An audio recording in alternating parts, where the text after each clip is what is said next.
మీ personal interviews మరియు వ్యాపార ప్రకటనల కొరకు ఈ నెంబర్ని సంప్రదించండి. హాయ్ హలో నమస్తే, నేను మీ కట్టా కార్తీక్. పుష్పాది రూల్ అన్నారా, పుష్పాది లూట్ అన్నారా? మీ అందరికీ తెలుసు, పుష్పాది రూల్ రిలీజ్ అయిన రోజు Hyderabad RTC cross road Sanjay Reddy దగ్గర ఏం జరిగింది అని. అల్లు అర్జున్ అక్కడికి రావటం, తొక్కిసలాట జరగటం, మహిళ అక్కడికక్కడే చనిపోవటం. ఆ మహిళ యొక్క పిల్లాడు అల్లు అర్జున్ అమితాభిమాని అనేటువంటి 11 ఏళ్ల బాలుడు ఇప్పుడు కిమ్స్ హాస్పిటల్లో వైద్యం చేసుకుంటా ఉన్నాడు. చాలా ఐసీయూలో ఎమర్జెన్సీ కండిషన్లో వెంటిలేటర్ మీద ఉన్నాడు. చావు బతుకుల మధ్య కొట్టుమిట్టాడుతున్నాడు. నిన్న ఆ కుటుంబానికి అల్లు అర్జున్ 25 లక్షల సాయం కూడా ప్రకటించాడు. ఈ సాయం మీద కూడా పెదవిరుపులు వినిపిస్తా ఉన్నాయి. దీని గురించి మాట్లాడుకునే ప్రయత్నం చేద్దాం. ఇది కరెక్టా కాదా? ప్రభుత్వం కూడా చాలా సీరియస్గా స్పందించింది. రాబోయే కాలంలో ఎలాంటి బెనిఫిట్ షోలో ఉండబోవని తేల్చి చెప్తా ఉన్నటువంటి నేపథ్యంలో దీని మీద మాట్లాడుకునే ప్రయత్నం చేద్దాం. మనతో ఉన్నారు సీనియర్ రాజకీయ విశ్లేషకులు అప్సాన్ రాజేష్ గారు. సార్ నమస్కారం. నమస్కారం sir, Allu Arjun cinema release అయిన తర్వాత అనేక వీడియోలు మనం టీవీ సాక్షిగా మేము చేసాం. మేము చేసిన వీడియోలకి నిన్న అల్లు అర్జున్ కూడా స్పందించారు. 25 లక్షలు ఆ కుటుంబానికి ఆర్థిక సాయం ప్రకటించారు. ఆర్థిక సాయం సరిపోదు అనేటువంటి వాదన కూడా ఇంకోవైపు వస్తుంది. సార్, జరిగిన మొత్తం సంఘటన ఎలా చూడాలి? ఇక్కడ ఒక దురదృష్టకర సంఘటన. ఎందుకంటే మనకి దక్షిణాదిలో సినిమా హీరోల్ని దైవాంశ సంభూతుల్లాగా చూసే అంతటి అభిమానం పెంచుకొని ఉంటారు మన ప్రజలు. ఇటువంటి పరిస్థితుల్లో ఒక కుటుంబం, ఇప్పుడు నేను కాలేజీ రోజుల్లో ఉన్న రోజుల్లో నా అభిమాన హీరో సినిమా రిలీజ్ సందర్భంగా మొట్టమొదటి షో చూడాలి అని చెప్పని తాపత్రయంతో పరుగులెత్తినాండి.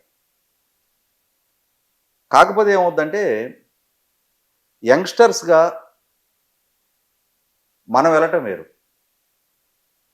మనతో పాటు మన కుటుంబాన్ని తీసుకెళ్ళటం వేరు.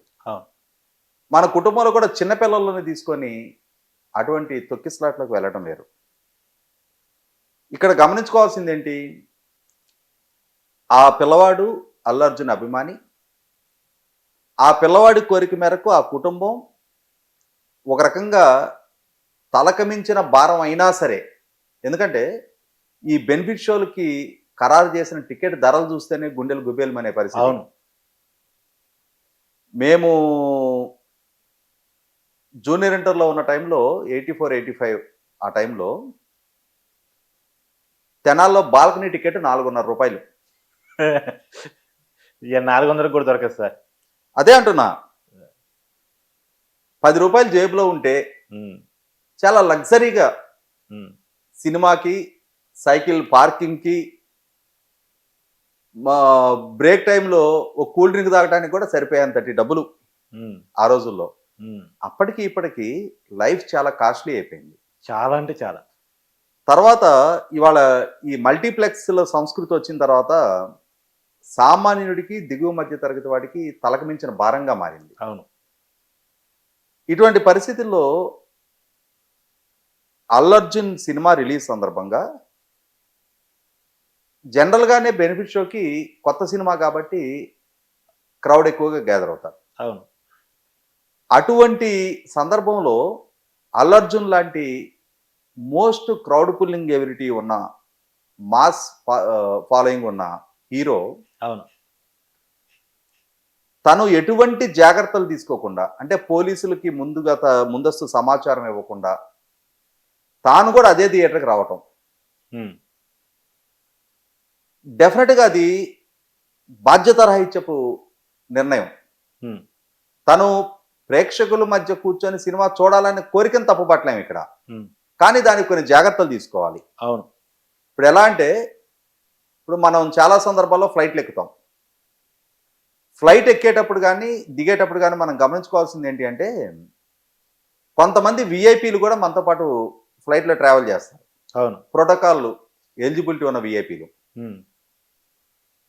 ఎయిర్పోర్ట్ అథారిటీస్ ఏం చేస్తాయి, సామాన్య ప్రయాణికులందరినీ బోర్డింగ్ అయిన తర్వాత ఈ ముందు వరుసల్లో లాస్ట్లో వీళ్ళని తీసుకొచ్చి కూర్చోబెడతారు.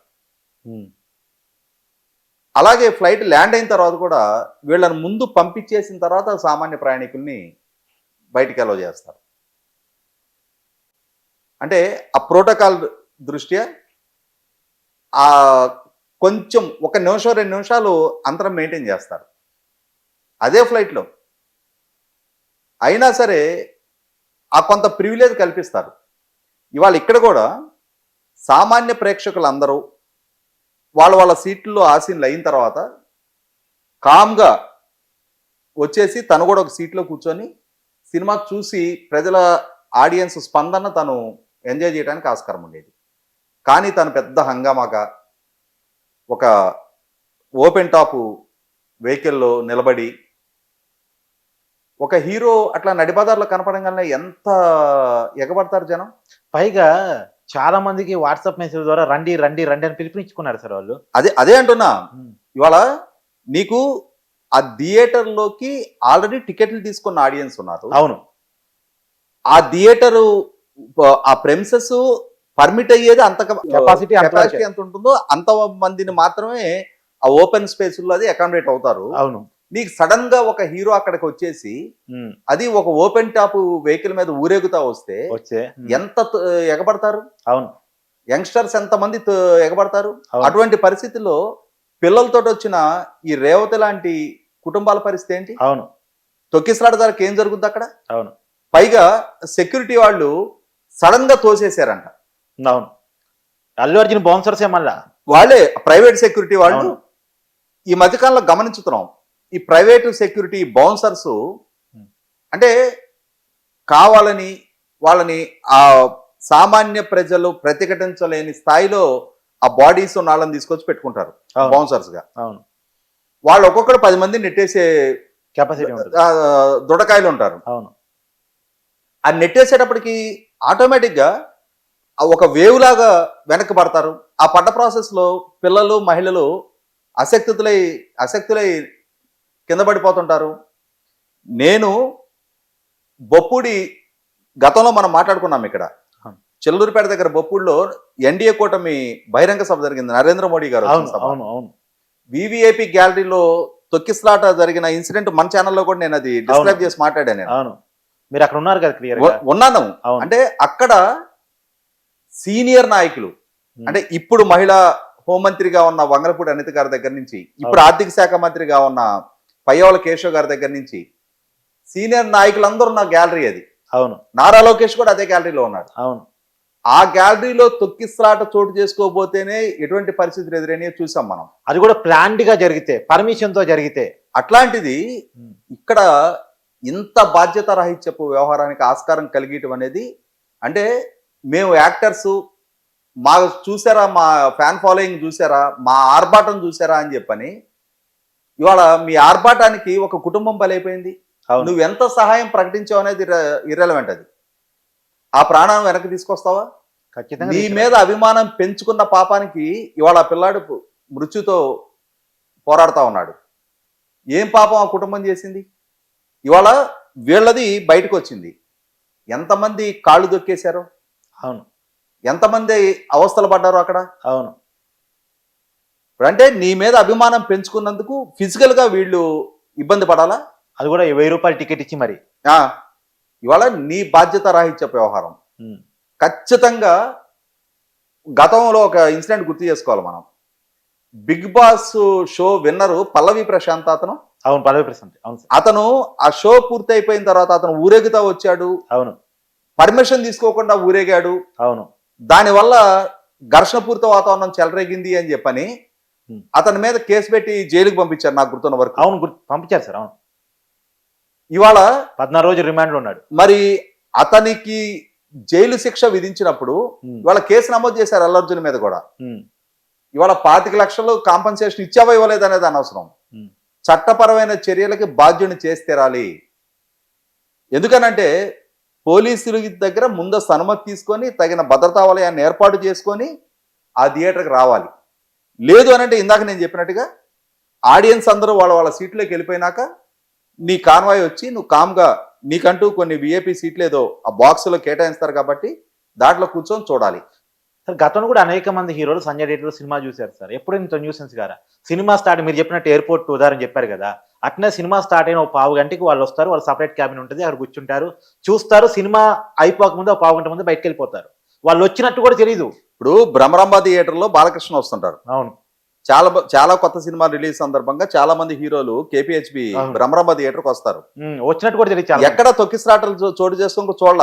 అవును. ఎందుకనంటే వాళ్ళు ఇట్లా ఊరేగుతా ఉమ్, జనాల్ని గ్యాదర్ చేసి ఉమ్, అక్కడ బాటిల్ నెక్ లాంటి ప్లేసుల్లో అవును ఈ అడిషనల్ గా క్రౌడ్ పుల్ చేయటం మూలాన వచ్చిన ఇబ్బంది. అవును క్రౌడ్ వచ్చారు, నిన్ను చూడటానికి వచ్చారు అంటే నీకు నొప్పి తగలకూడదని చెప్పని నీ బౌన్సర్లు వాళ్ళని నెట్టేస్తారా? ఉమ్, ఆ తొక్కిసలాట నువ్వు కూడా పాల్గొంటే నీకు ఆ నొప్పి తెలిసేది. అవును నిన్ను చూడటం కోసం పోగైన జనం, నీకు రక్షణ కావాలి. ఆ ప్రజలకు రక్షణ అవసరం లేదా? నీకు స్తోమత ఉంది, నీకు 100 కోట్ల రూపాయల రెమ్యునరేషన్ దక్కుతూ ఉంటుంది, 1000 కోట్ల ఆస్తులు ఉన్నాయి కాబట్టి నువ్వు 10 మంది బౌన్సర్లను పెట్టుకుంటావు. వాళ్ళు పెట్టుకోలేరు కదా. సామాన్య ప్రజల పరిస్థితి ఏంటి? అవును అంటే నీవు తీసిన సినిమా కోసం, నువ్వు నటించిన సినిమా కోసం, నువ్వు తీసుకున్న 100 కోట్ల రెమ్యునరేషన్కి న్యాయం చేయడం కోసం ఇవాళ ఒక కుటుంబం బలైంది. అవును ఇది ఒక కేస్ స్టడీకి తీసుకొని భవిష్యత్తులో ఇంకే హీరో అయినా సరే, హీరోల పట్ల అభిమానం వేరు, జీవితం వేరు. ఇవాళ ఆ పిల్లాడు బతికి బట్ట కట్టాలి. రేపు ఎటువంటి భవిష్యత్తు ఆ పిల్లాడికి ఉందో తెలియదు మనకి. రేపు ఏ మట్టిలో మాణిక్యంగా ఆ కుర్రాడు ఎదగబోతాడో తెలియదు. ఎంటర్టైన్మెంట్ ఉండాలి. ఇవాళ అటువంటి 11 సంవత్సరాల పిల్లాడు అవును చావు బతుకుల మధ్య కొట్టిమిట్టాడుతూ ఉంటుంటే, కానీ చూడటానికి పోలేదు సార్. 11 కూడా కాదనుకుంటున్నాను నేను. ఆ పిల్లాడు వయసు 9 ఏళ్ళే అనుకుంటున్నా, 9, 7 అనుకుంటున్నా. అబ్బాయి చెల్లెలకి 7 ఏళ్ళు. వాళ్ళ ఫాదర్ నాతో 11 అని చెప్పారు. 11? ఉమ్. ఓకే. అంటే నేను పేపర్లో చూసింది 9, అది అవును, 7 నేను కూడా అని. చూశాను కానీ వాళ్ళ ఫాదర్ నాతో చెప్పిన. ఓకే. ఏదేమైనా సరే చాలా బాధాకరం. ఖచ్చితంగా ఇటువంటి బాధ్యతారాహిత్యపు వ్యవహారాలకి 100కి 100 పాళ్ళు అల్లర్జున్, అతని మనస్తత్వం ఏంటి, అతని ఏ స్థాయి హీరో, ఇవాళ ఏ స్థాయికి ఎమర్జ్ అయ్యాడు, అతని సినిమాకి ఎన్ని ఓపెనింగ్స్ వస్తాయి, ఇవన్నీ అప్రస్తుతం. కానీ అతని ఆర్భాటానికి ఒక జీవితం బలైంది. దానికి నైతిక బాధ్యత తీసుకొని తీరాల్సిందే, చట్టపరమైన కాన్సిక్వెన్సెస్ హ్యాండిల్ చేసి తీరాల్సిందే. Thank you sir.